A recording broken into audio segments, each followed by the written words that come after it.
Hey, what's up, you guys? It's your boy. Welcome to my world. Here today for Nanatsu no taizai, 7 Deadly Sins, chapter 277. Now, this chapter, you know what I'm saying, it's pretty cut and dry, but yo, this holy war though, this holy war, bro.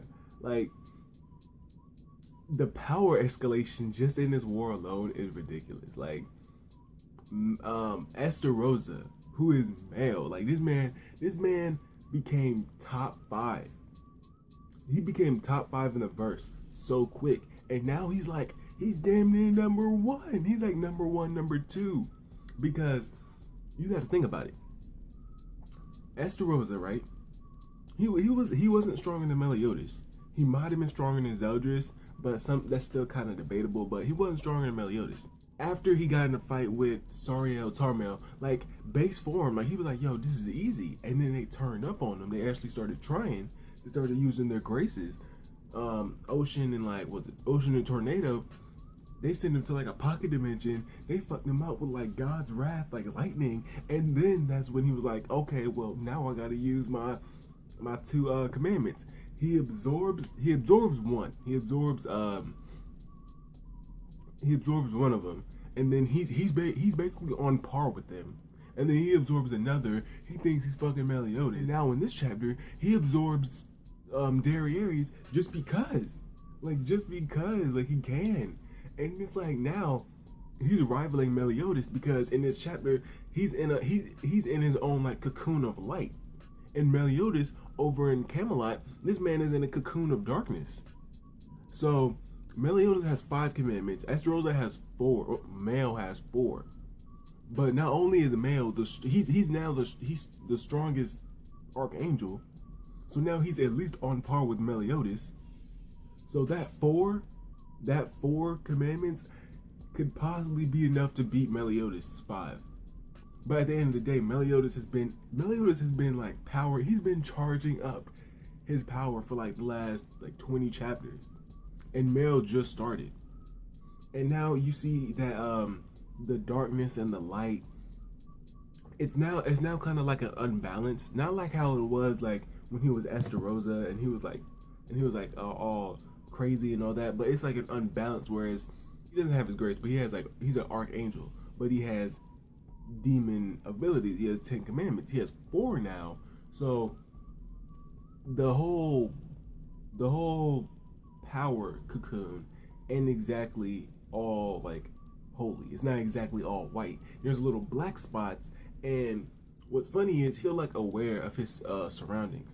Like when Meliodas, we only got to see him like one time while he was in the cocoon, and he was just like chilling. He was chilling, like absorbing the power. And it seems that Male is taking it a lot more easily because he just like, when Sariel Tarmel was on the ground, he like had like a darkness blade, and he like killed both of them. And I'm like, what? Like, you can do that? I thought you could. And now he's shooting off blasts and stuff, like he's Broly, like he's releasing all of his energy and something. So now I'm thinking that Male probably is going to be stronger than Meliodas. I don't want to say he's probably going to be stronger than Meliodas, and especially since most likely he's going to go to Camelot after he's done with this whole situation. He's going to go to Camelot, and he's going to take his grace back. And who has his grace? Escanor. And who's dying from that grace? Escanor. So, with that being said, Escanor was like second. He was like second in the verse. Escanor is now like 3rd or 4th. Oh no, not 3rd. Okay, Escanor's like 3rd now. It's like Meliodas. Male's like right here, but he might be right. They can flip flop, just like Escanor and Meliodas. They can flip flop. But yeah, both of them real strong. But yeah, Escanor is 3rd now. So with that.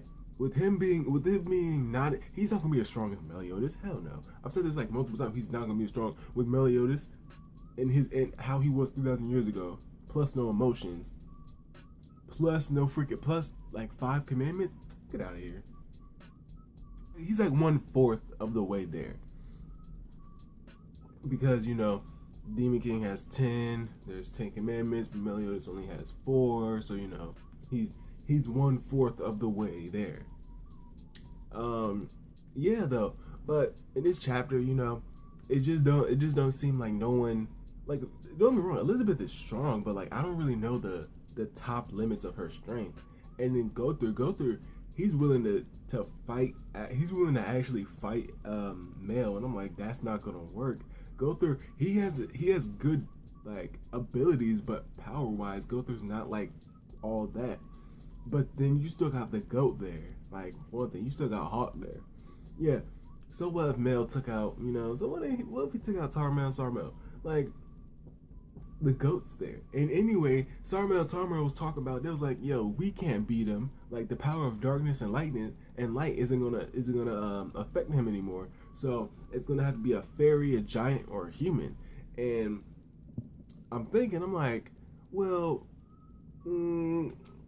it's probably gonna have to be all of them, unless Gother is going to be the goat and freaking like and talk no jutsu him down or something, or he awakens a new power, because like every other commandment has like turned up low key, like they kind of got like a new power, except for like Gother and like Vaughn kind of like.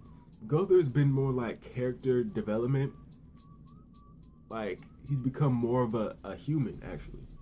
But, like, King, Diane, Elizabeth, Meliodas, like, Merlin, like, all of them got, like, power-ups. But Gother, I never really thought about it, because Gother, his abilities were so hacks, like, I never really thought about it. But I'm pretty sure Gother still has his heart. So, yeah. And even still, with him and Merlin, they did something besides talking about the holy war and how it ended. They did something to she did something to his body, and now there's something different with it now. So whatever that is, that's probably going to come to light in the next chapter. But yeah, pretty much it was pretty much a chill chapter, you know what I'm saying? Whether or not Derriere is dead, I really don't know. I want to say no. Like, she's in like, I don't know if she's in like a hat, like in her memories. Maybe Gother shot her with something. I don't know, because she said she automatically assumed she was gonna go to purgatory, and she's like, this isn't purgatory. This is something familiar. And it was basically the memory of her finding out that Meliodas had killed two of the 10 Commandments and then dipped.